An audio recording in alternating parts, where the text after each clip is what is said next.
I think I've spent the last 35 years looking for the cure, which I know doesn't exist and it's not needed. The Echelon method is an educational program that you're the teacher, but you're teaching me how to speak in a rational, correct way, and it's giving me education on how I can improve my own speech. I have got a good control now after 3 days. To be honest, I had a good control after day 1. When you first met Roman in 2012, it became clear once you had been exposed to his learnings that this would be a very, very important thing for people that stammer, and that you can use this in your education for people that have speech problems. It was originally in the Russian language, but you needed to make this available to people in the English-speaking language. It was perfect Echelon speech.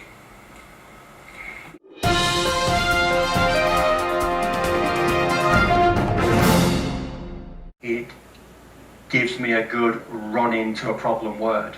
I also get a lot of silent blocks. Sometimes I bite my own tongue. It's like, and that bloody hurts. Or sort of writing an A. I ought to be able to write an A. I actually work on a street called Barrage Street, and I go to a coffee shop, Barrage, and I also go to a coffee shop called Blends. We have 3 dogs of our own.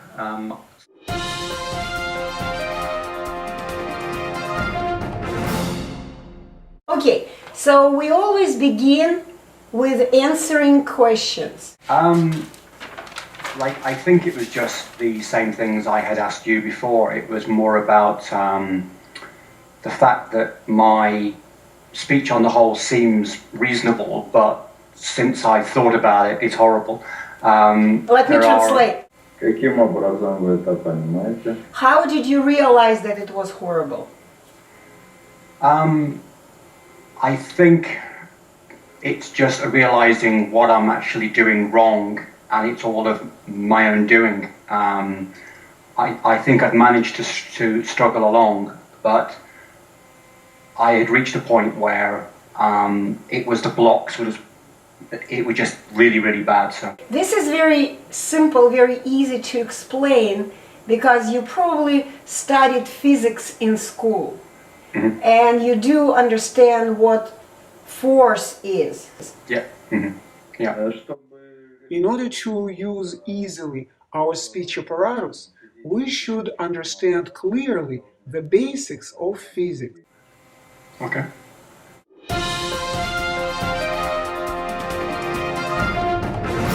After the first day of the class, I spent a good deal of time speaking with the family.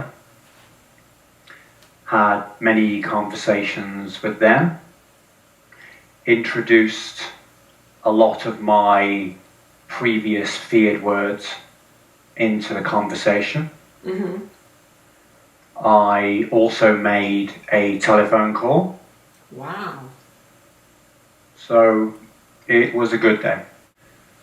There were no difficulties that I can recall. Each of the words that I tried to say, that I said, was perfect. Very good. So you simply followed Echelon simple rules and it worked 100%, yep. Of course. Mm-hmm. Very good. So anything your family has said? I spoke about it with my wife. Of course. And explained the course, as she was fairly skeptical at the start. Yeah, I can relate to that. Yeah. So after I'd explained how it worked and she saw the results, she was pleased. Good, good. But the The main thing, I want you to be pleased with yourself. That's the main thing. Yeah. Okay. Mm-hmm. Go. Start? Yes, please. This is a BBC news report reporting upon the visit by the Indian Prime Minister. They're currently interviewing a gentleman called Charles Tournay, who is discussing the visit of the Prime Minister Modi to England. Stephen, why you keep looking at the screen? You can't see it? It's because the screen is a little dark and the words are inverted in the mirror. The gentleman is continuing to discuss the visit. There is an open letter which condemns the climate of violence in India. Okay, very well. Okay. So let's discuss how you did it. It was good. It was slightly difficult with not having a full vision on what I was looking at. That was slightly distracting. I was perhaps more comfortable when I could see it rather than see it in a reflection. I think I got a fairly good gist of what they were saying and some of the descriptions of what was on the screen. While I was talking, I couldn't listen. Of course, that's normal. But the question is, what kind of a job did you do in terms of your speech? I recalled one hesitation. I was rushing. There was one. I remember the one. I think apart from that, I was clear in my speech. Explain to me when you mention hesitation, what does it mean? It was a pause. And I Was think this previously I would have been more uncomfortable with the pause. So rather than it being a mistake, it was more a pause that I was conscious of, that perhaps the listener wouldn't be. okay? Was that pause rational? I think I slightly rushed when I was going to say something, but I was rational in stopping myself and getting back to regular rational speech. So it was not a mistake. No, It was no. rational. Yeah. So True. first time I'm asking you to grade your own speech. It was good. It was good. So on the scale from, I don't know what grades you have in Canada. What's the highest one? I would say an A. A, okay. So yes, that's what I'm talking about. When you speak rationally, of course, you cannot physically make any mistakes when you performing rational etalon speech actions.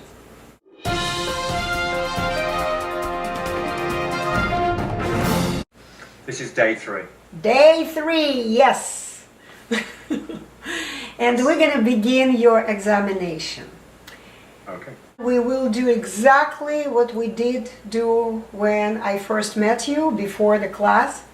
And I'm going to ask you to do the reading of your troublemakers, of the words that you thought were really, really difficult. When I'm doing certain letters and words and sounds, I have these nasty ass facial contortions. They're just like scrunching my face up and when I'm trying to push it out. In addition to learning how to produce ideal speech, a person who stutters can also correct, make efficient, and perfect his memory operation and all other functions of his body based on appropriate acquisition of the etalon method's information. A person can self-change their whole personality and become more productive. Thus, they can transform their whole life into that of an etalon model person. Okay, how was your reading? I thought the reading was very good. I don't think I made any mistakes. Where are the difficulties that you used to have? There were no difficulties at all. Of course. So what we're gonna grade you with? A plus. A plus. Oh, I like that. Plus. Yes. Very good. Later on, they called me back, or someone else called me back, and asked for my name, my number, my email. And then I rang up about a couple of bills, I rang a couple of places, all of them again. What's your name? What's your phone number? Oh, great. The dreaded 4, etc., etc. So that was great. I then went out in the afternoon. I went to a few shops and I was asking people for, where is the soup or where is this? It was things I probably wouldn't have done. I would have just gone and looked. So that was great. And then at home, I was talking a lot. And I made a couple of phone calls to some friends who both said, there's something different. You're speaking really well. So that was awesome. And then just before the call this morning, my friend Nick, who lives in Switzerland, I've spoken to him often, but we haven't video conferenced for a while. He called me on Skype and we had a 15-minute conversation on Skype and it was perfect. So it's all good. So that was my experience, which is good. I think I've always been conscious that I had an issue with my speech. The first memory of it, I think, was I went to a dentist and I was very nervous about the mask being put on my face. And I recall screaming into the mask and I was saying, "Mug me, mummy, mummy," but the M word got stuck. And that's my first memory as a child. I was very, very young. I can't recall the exact age, but I was very young. And I don't really have a great deal of other memories from my early childhood, but I always remember it being an issue. And I think it really manifested itself more when I was at school, because you had the usual teasing, and because you're different, people tended to pick on others if they were different, whether it was their speech or their height or their hair or something. But as speech is very important, especially at school, trying to speak to friends and other teachers and the such like, it became obvious I had a speech problem. I think people treated me different. People tended to be less patient or try to finish my sentences, or they thought they were being kind. So that kind of thing happened. And you know now why people do that. Oh yeah. Now you understand, because that's what we're here on this planet for. To express ourselves, not to wait for someone to express whatever he has. Yeah. Okay. I went to conventional speech therapy. How old were you when you started this process? Probably 9 or 10 or so. And that was typically in an environment with a group, which is always fun. You have a circle of people all with the same issue, but some had it to a more intense degree. Some were worse, some were better. And you had the fun of going around the room trying to speak, and the speech therapist using a blanket approach to everybody, just doing the same drills where it mightn't have been appropriate. It was no fun. Most of the time they were just concentrating on slowing down. They were then asking me to do easy onset of letters and sounds, elongation, and other such things that are not natural. They were just tricks or ways to get some kind of speech out, even though it wasn't particularly natural and normal. So that was their approach. Now, I'm not having a go at the approach, because that was what they did, and I'm assuming they did it with their best interests at heart, but that was just with the knowledge they had. Yep. But how did you feel when they would pull you from the classroom? Do you remember those feelings? Oh, it was horribly embarrassing. You always had the questions, where is Stephen going, what's going on? And it kind of made it more of a focus on me and my problems. So that was no fun. And it didn't help. I went from various speech therapists at school, and then as I got into my adult life, I then had some speech therapy that I did myself and I paid for.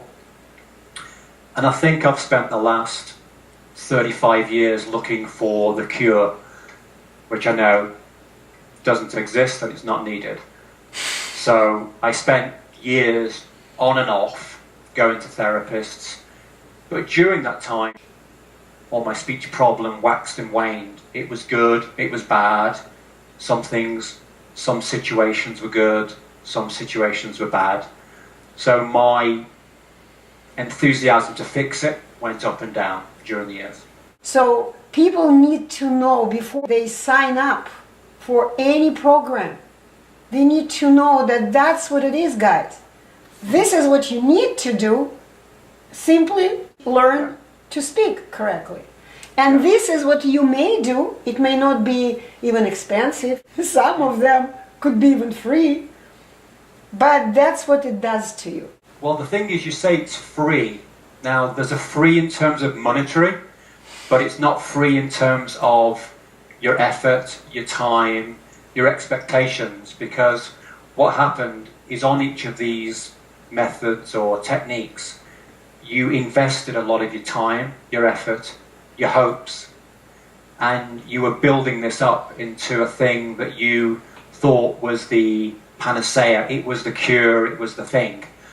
And as each one of them happened and didn't work, the investment of your time and effort and sometimes money was just wasted. And you know what's the most important thing that's been wasted?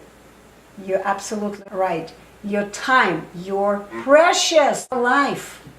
Yeah. It will never come back. This is the period of my life. Why do I need to waste it? Well, after the regular conventional speech therapy, I then went down the alternative routes. First one was a course run by Andrew Bell in Kirkcaldy in Scotland. I've heard so many good things about him.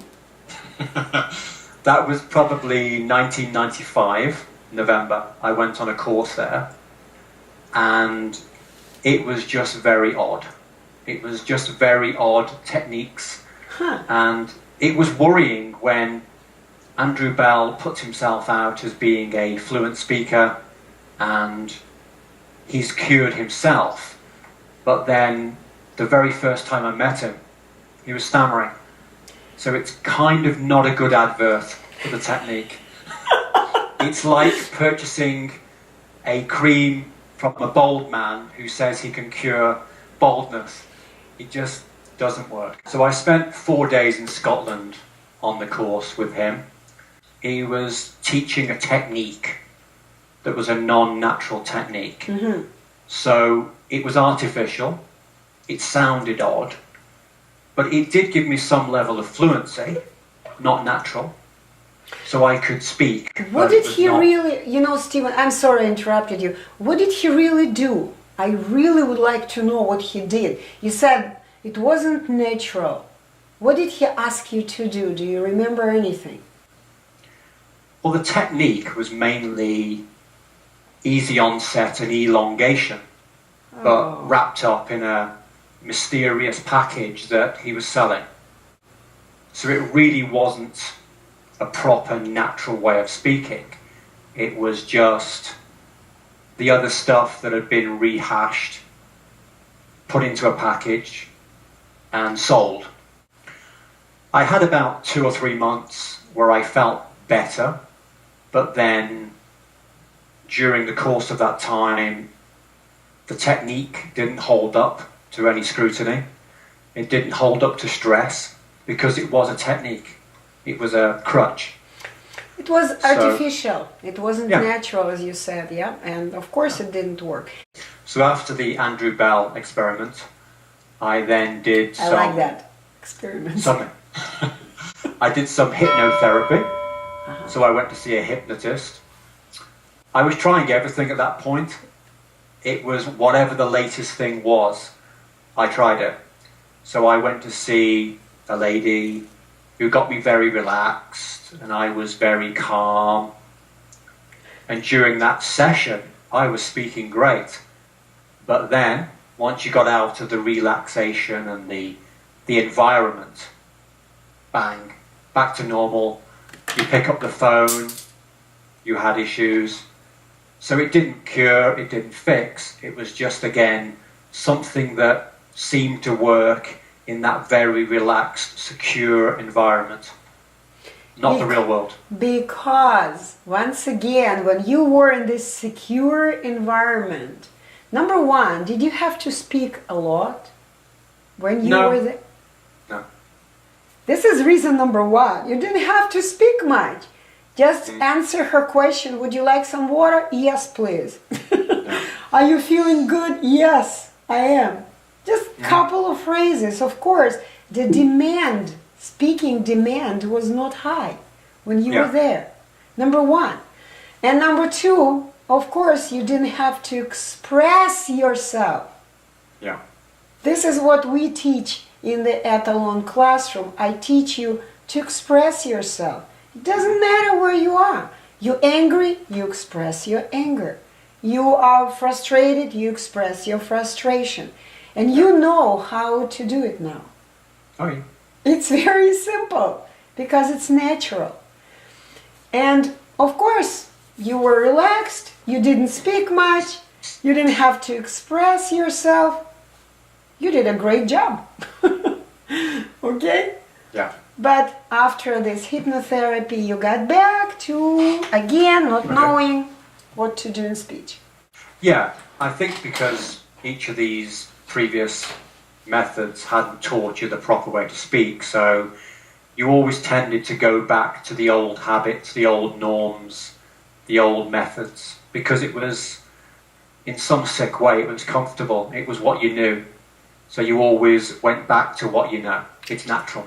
Yes, stutterers have some kind of way of communication. It could be weird, it could be wrong, it could be irrational, but it's still the way to communicate with people. And that's why you said it was comfortable. At least this I know. I'm going to repeat 100 times. I'm going to block. I'm going to speak like this, but at least I know that eventually I'm going to break this block and I'm going to say it. I will express myself. Because once again, we're here on this planet to express ourselves. I then did the McGuire program. I did it. that a number of times. The first time... Really? Even several times. Did you have to pay several times? I paid the first time, and then on the second or the third time, you just paid a coach fee. It was a smaller amount. But you still paid. But you still made a payment. And with how many people were in the group? I think there was about 30 odd people, at least. Still not bad money. Oh yeah, it was good money. Not bad at all, okay. So I went and did that. That would have been, let me think, 1999, the first time. So I went on that course and I learnt the coastal breathing. Very nice to know. Coastal breathing. Such a great skill. Okay. So I went and did that. And again, I attained a level of ability to communicate that was more than I had. But again, it was using a artificial technique. I'm not sure if you know much about it, but you're drilled and you're wearing a belt around your chest, around here, and you spend time going over drilling. But it's more about the whole concept of being a recovering stutterer and accepting it. They have this, I can't remember what it's called now, it's a something hexagon, but it's all about the acceptance of being a stutterer, because the only way you can help yourself is by accepting it, embracing it, and telling everyone, hey, I'm a stutterer, and then you become more relaxed. That was the thing. It was to break down the fear and to make other people aware. But in hindsight, it's making people more uncomfortable, because if someone comes up to you and says, hey, I'm a stutterer, or I've got a problem, it might make them uncomfortable. And that isn't fair. It's not fair on them. Absolutely. You know, I wanted to address the word drilling you said. What is drilling? Remember I said, you go to the gym, you repeat, and eventually you grow a muscle, right? That's what drilling is. Yeah. But instead of drilling the correct natural speaking skill, you were drilling breathing, coastal breathing. Yep, yeah. Is that what you wanted to learn, or you wanted to learn to speak? Well, at that time, to be completely honest, I didn't care, because all I wanted was the result. And I met some people on the course, and there's some very nice people. There are some lovely folks. I met some of the instructors who were very helpful, and I remained friends with them for a while afterwards. And they were helpful. And I don't think that the instructors were doing anything malicious or anything bad. They were just teaching what they knew and what they understood. But it was teaching something that was not normal or not natural, because breathing is the most natural thing in the world. It just happens. And you shouldn't really have to think about breathing. It just happens. Why did you do it several times? It didn't work first time. Why did you decide to do it even 2 more times? It was probably the lack of alternatives. Yeah. And the fact that I had attained some level of fluency and control. I needed to go back to the well and just do it again, hoping that it would stick. Because I had seen people who were there who appeared to be very confident, fluent people, and you always had the thought of being like them. You know what, I really like the word again you mentioned, appear. They appeared to be normal speakers. You never know what problem they had.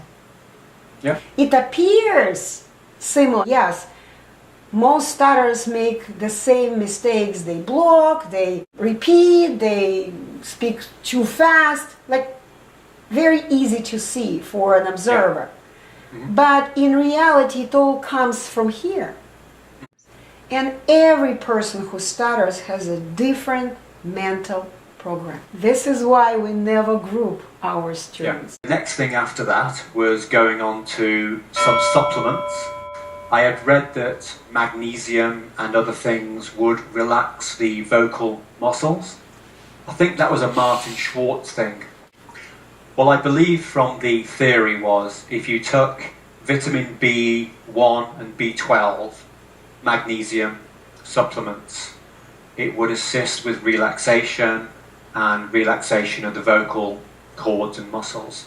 So, tried that, didn't work. The next thing was I went to see a gentleman down in Los Angeles. His name is Dr. McGuire.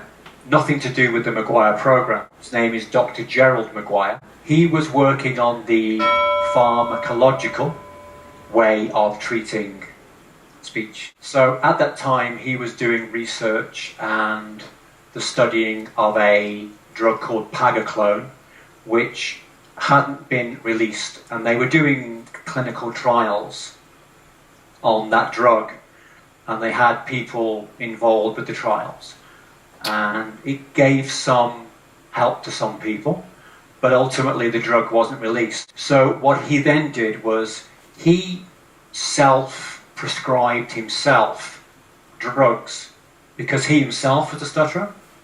He was on a drug called Zyprexa, which is known as olanzapine, which is an antipsychotic drug. Oh my God. Seriously. So, because what he did was he theorized the issue was with regards to the person's levels of dopamine and serotonin. in the brain. The stutterer's issue was regarding an imbalance of the dopamine and serotonin levels. So he used those kind of drugs to regulate the balance. Probably within a week of taking them, I was not blocking. My speech issues were probably 90% fixed. I was very relaxed. In fact, I was comatose. I was very relaxed. I was a zombie. So I was speaking well, but I was speaking very slowly and relaxed. I was drugged. And the other side effects to taking these drugs are weight gain, drowsiness, potential issues for diabetes. It can increase the chances of being diabetic. So for a period of time I was taking these drugs. I was getting regular blood tests, checking that my levels were as they should be. I did this for 6 months, put on 30 pounds, and then had to wean off those because I was not a happy bunny. Oh my God. So you did your best to contribute to Big Pharma. Yeah, I was a guinea pig. Yeah, and so are the rest of almost 70 million people in the world. That was the last formal therapy or treatment or practice I did. And then it's just been a conscious, no, I'm lying. There was another one. It was neuro-repatterning. Neuro-linguistic approach, something? It was similar to that. It was, I got from this gentleman, and I can't remember his name, but he was very helpful. He did not charge me. He sent me the book for free. And he had helped himself, as per usual. And I spoke to him, and he was very pleasant. We exchanged emails. And it was spending about 1 hour per day drilling sounds, drilling certain words and sounds, and bang, bang, bang, bang, bang, for about an hour a day, which again is an investment of time. It's an hour I won't get back. Yep. And again, it probably helped because I was more focused and concentrating on what I was doing. You were focused on speech. Of course it helped a little bit, but once again, you had no clue what you were doing. No. He was the smart one. He gave you some information. Under his supervision you could do it, but then because you didn't really understand how the whole thing works. Yeah. I mean, we explained to you that's how speech works. Yeah. And it was enough for you to begin making rational actions. I spent 3 months drilling every day, an hour, sometimes 2 hours a day. And there was a benefit.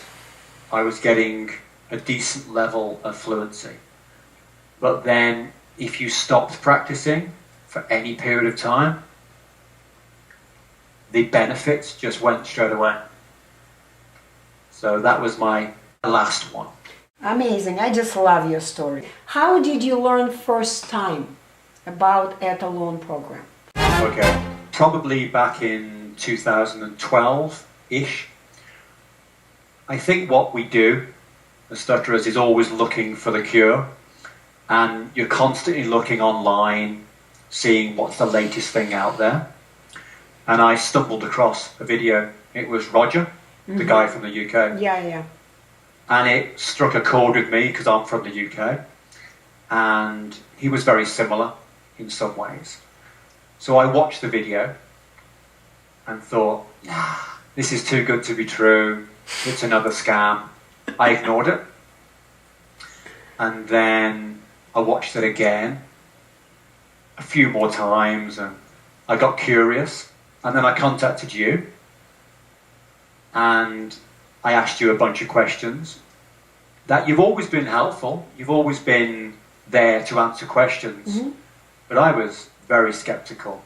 It was, you've got this Russian scientists, you've got this Russian lady in the US, all these crazy techniques and stuff that is all mysterious. Did we Cure. teach you any techniques? Oh God, no. It was So, just natural speech. Don't even go there. Yeah, that was my impression at the time. Okay. That was before I knew anything. I just kind of figured it was a scam. Okay. And I looked on the message boards and Facebook, and you had all these comments from people saying, oh, don't go near, it's a scam. There's no evidence, there's no empirical evidence, there's no scientific backed research. And this was from people generally that had a speech problem, that were always saying we should embrace our speech, we should embrace our stutter, we should work in the conventional way.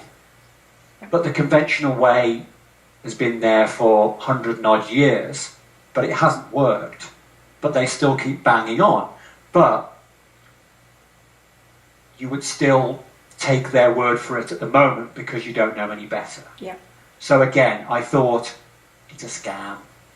So I left it, and I spoke with you again, and we had a Skype conversation. And again, I was not sure. But then, over the years, I kept it in the back of my mind. Of course. And I kept going back and looking at some videos, and then I saw Roger, then I saw a young lady, then I saw a guy who was in the army, and then I'm thinking, okay, let's look at it again. It can't be a coincidence. And I think it just piqued my curiosity, and then we spoke again. And I'm here today. 3 years later. Yeah, it took me 3 years. Yeah, that's what happens, because this is why I film every student, because there is no other way I can demonstrate that what we do is very simple. It's no techniques, no therapy, no treatment, no cure, no. It's a simple education course. Yep. If you don't know how to do something, you don't go to the doctor. You go to a teacher. Yeah. You've been through tons of programs. Yeah. And you've been through Ettalon course now. How can you compare all of the other programs and the 3-day Ettalon study course? I can honestly say there's really no comparison, because with all of the other methods and treatments and practices, they were really giving you an artificial way of doing things. It wasn't natural. It was a crutch, technique. It was a temporary fix. It wasn't educating you on how to do something right. It was more piling something else onto something you're already doing wrong. So it was just building on wrong methods. With the Ettalon way of doing things, you're taught the correct way to speak. It's rational. It's what regular everyday folk do. It's not a crutch. It's not an artificial thing. It's nothing that people are going to look at you and think, why is he doing that? It's just normal, rational speech. That's the difference. The course itself is not difficult in terms of content. I think that the way that it's taught is excellent. You take us through step by step, lesson by lesson, which is excellent. And what it teaches you is the correct way of speaking. I think that the 3 days is perfect. After the first day, I was speaking fluently, which is great. And then the lessons were added to, there was more content. But I don't think it needs to be any more than 3 days. The course itself is very good over 3 days. It's very manageable, and it was enjoyable. I'd spent 48 years looking for this panacea, this ultimate solution which didn't exist until now. I have managed to gain control over my speech, and I can now produce regular, normal, rational speech after 3 days rather than 48 years. In fact, I could do it after 1 day, if I'm being honest. But the second and the third day just built on, it added to, it strengthened my knowledge of the correct way to speak. If anyone is looking for the solution to their speech problem or their issue, and they want to speak in a rational, regular, normal way, they should definitely speak to an Etalon instructor. They could go and speak to former graduates, but that would just really give them more information on that particular graduate story with their particular lilt on it or their particular issues. To get the full picture, you should really speak to an Etalon instructor who will be able to assess you and your problem and then address your problem rather than somebody else's. So I would just recommend speaking to an Etalon instructor, getting all of the facts rather than all of the rumours or whatever else you read and see. And once you've spoken to them, once you've got the facts, make a decision, and it's an informed decision. That's what I would do. And that's what I did. It was just one thing I wanted to say was a huge thank you from me. I think this is going to make a massive difference in my life and in everyone else's life around me. My wife also wanted to thank you because she's got her husband back. So thank you.